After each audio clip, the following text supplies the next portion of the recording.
Hello, Benny. Ah, mai vine unul. Ce faci, un cap? Nu te-am mai văzut de mult. Ce mică? Good boy. Oh. Ah, bravo, să-ți fie de bine. Veni și tu, măi, zbârlitule.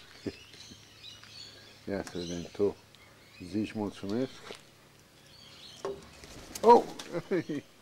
Era să cazi. Oh, foame tare. Și tu? Nu vii?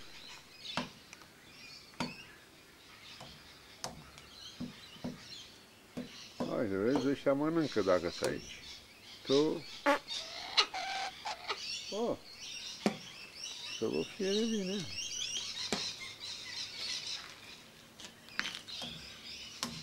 Stai să nu calc pe tine, să mă ferești. O veni și tu. O, să pupă tata pe el de frumosule. Ai de ce? Un flac ești, e că veni și el. Așa, mă, da. Veni și tu, bă.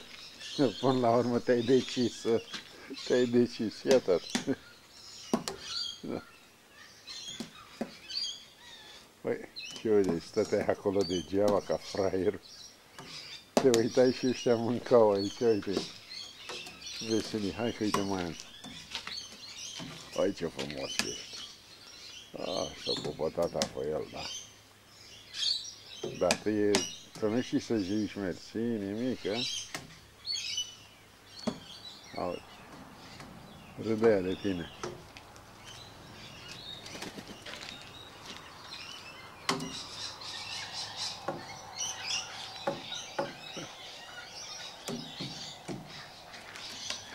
Auzi și pe acolo.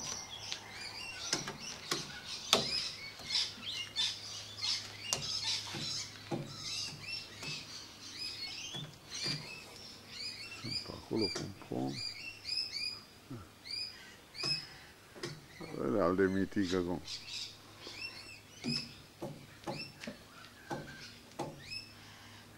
Hai. Vă mai aduc?